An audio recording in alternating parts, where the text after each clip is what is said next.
Magandang balita para sa ating mga senior citizens. Simula Hunyo, 2,000 matatanda ang makatatanggap ng kanilang unang Universal Social Pension. Ito na po ang pinakahihintay natin. Tulong pinansyal na walang kondisyon direkta sa bulsa ng ating mga nakatatanda. Hindi na kailangang maghintay ng matagal o dumaan sa masalimot na proseso po na lang bagong sistemang. Ito ang sagot sa matagal ng panalangin ng marami sa ating mga lolo at lola na nahihirapan sa pang-araw-araw na gastusin. Alam natin ang hirap ng pagtaas ng presyo ng gamot, pagkain at iba pang unahing pangangailangan. Kaya naman ang Universal Social Pension ay dinisenyo upang mapagaan ang pasanin ang ating mga nakatatanda. Pero kailan ba talaga ito matatanggap? May schedule po tayong dapat abangan.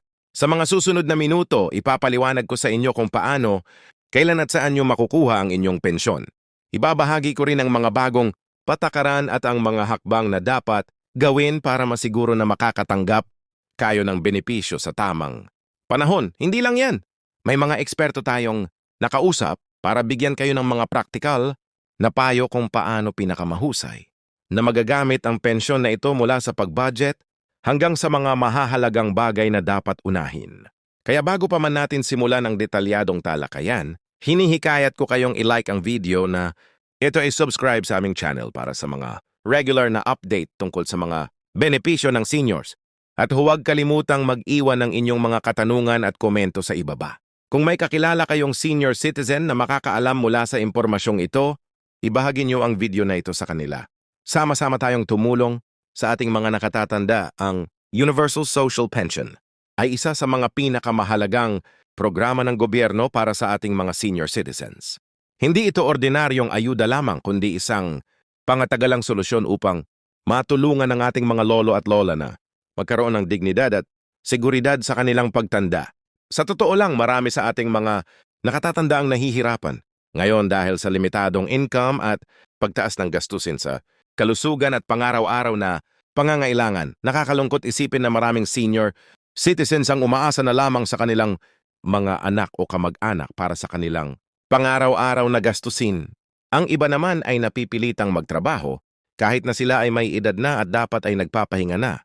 Ito ang dahilan kung bakit ipinaglaban at isinabatas ang Universal Social Pension para bigyan ng dignidad at kasiguruhan ang buhay ng ating mga nakatatanda. Ngayon, tatalakayin natin ang detalye kung paano gagana ang sistemang ito at kung paano ito makakaapekto sa buhay ng mga senior citizens. Una sa lahat, ang Universal Social Pension ay para sa lahat ng Pilipinong senior citizens na edad 60 pataas. Hindi tulad ng ibang programa na maraming kwalifikasyon at kondisyon, ito ay universal na nangangahulugang lahat ng senior citizens ay karapat-dapat na makatanggap nito, man ang kanilang katayuan sa buhay. Ang halaga ng pensyon ay nakatakdang magsimula sa 1,000 hanggang 2,000 bawat buwan depende sa implementasyon ng programa.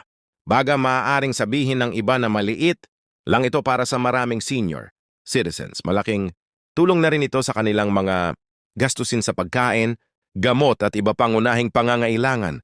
Bukod pa rito, ang programang ito ay dinisenyo upang paunti-unting tumaas ang halaga ng pensyon sa mga susunod na taon habang tumataas din ang cost of living. Kailangan bang mag-apply para dito?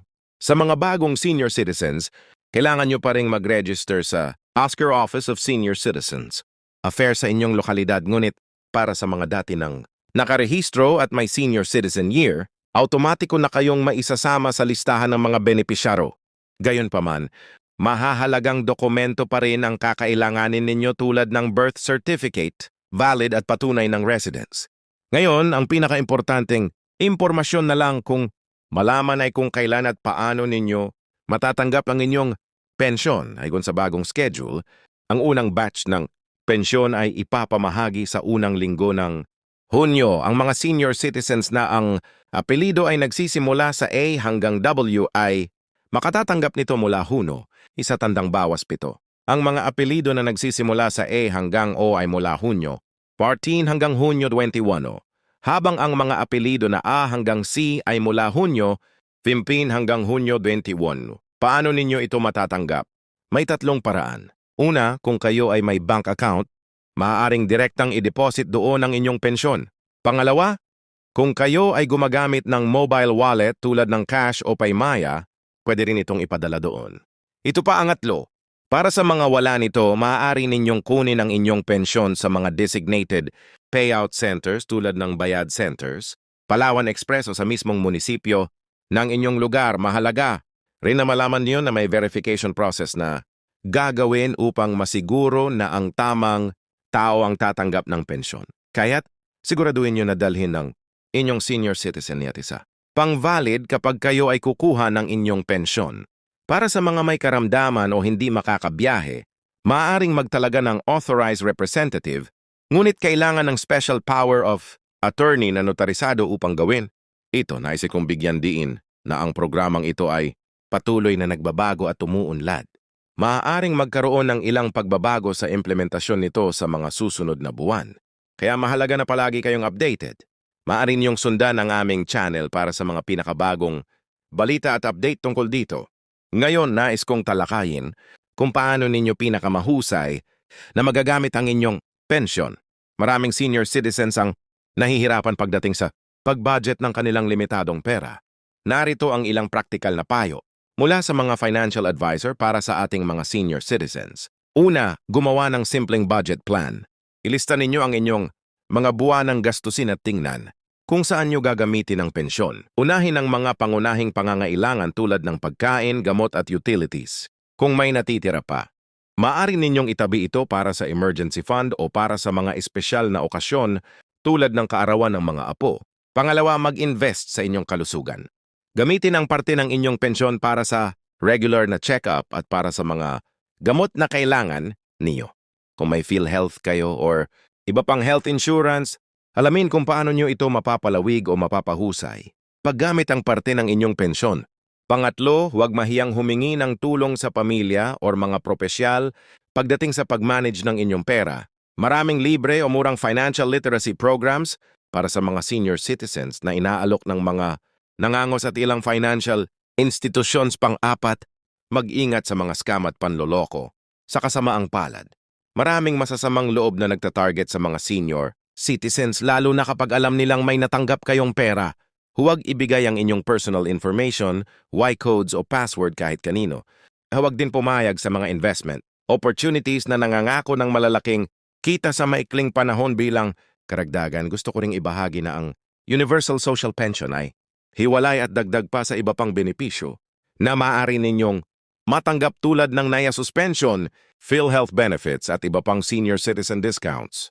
Ito ay nangangahulugang kung kayo ay tumatanggap na ng ICIA suspension. Maaari pa rin kayong makatanggap ng Universal Social Pension. Bukod sa pensyon, marami pang mga programa at benepisyo ang nakalaan para sa ating mga senior citizens. Halimbawa, may mga libreng seminar at workshops tungkol sa health and wellness, art therapy at iba pang recreational activities na inorganiza ng OSCA at iba pang ahensya ng gobyerno. May mga libreng medical mission din kung saan maaari kayong magpa-check up at kumuha ng libreng gamot. Mahalaga ring malaman na ang bawat senior citizen ay may karapatan sa poryentong discount sa mga gamot, pagkain sa mga restaurant, transportation at iba pang serbisyo. Ang discount na ito ay dapat ibigay kahit wala kayong senior citizen.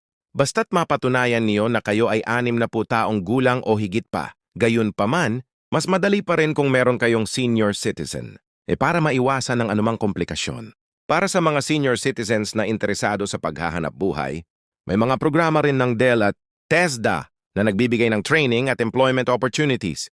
Nasamdo programang ito ay dinisenyo upang mabigyan ng ating mga nakatatanda ng pagkakataong mapakinabangan ang kanilang mga kasanayan at karanasan, habang kumikita din ang dagdag na pera. Ngayon, balikan natin ang Universal Social Pension at ang mga potential challenges at solutions na maaaring harapin ng mga benepisyaro.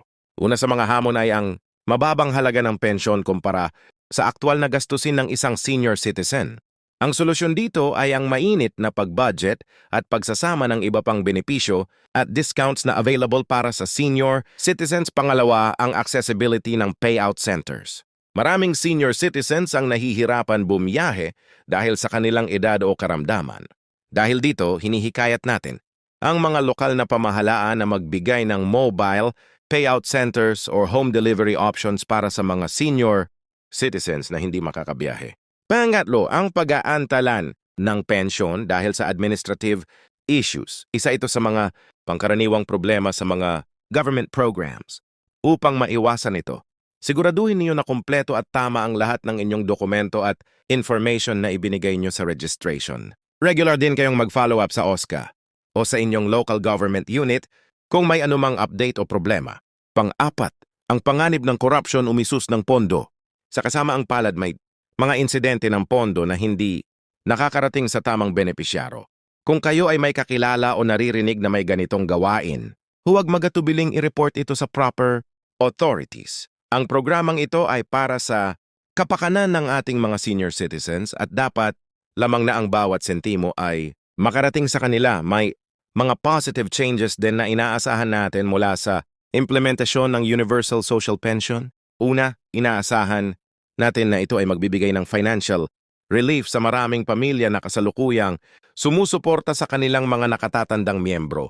Ito ay makakatulong upang mabawasan ang financial burden sa mga pamilya lalo na sa mga middle-income households. Pangalawa, kinasahan natin na ito ay magbibigay ng buo sa lokal na ekonomiya. Kapag ang mga senior citizens ay may pera sa kanilang bulsa, mas marami silang bibilhin at gagastusan na direktang makakatulong sa mga local businesses at markets.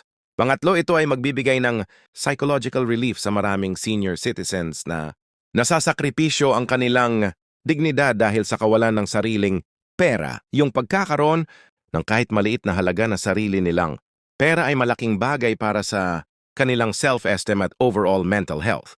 Marami sa aswang mga senior citizens ay nag-aalala tungkol sa kanilang legacy at kung ano ang maiiwan nila para sa kanilang mga apo at susunod na henerasyon. It is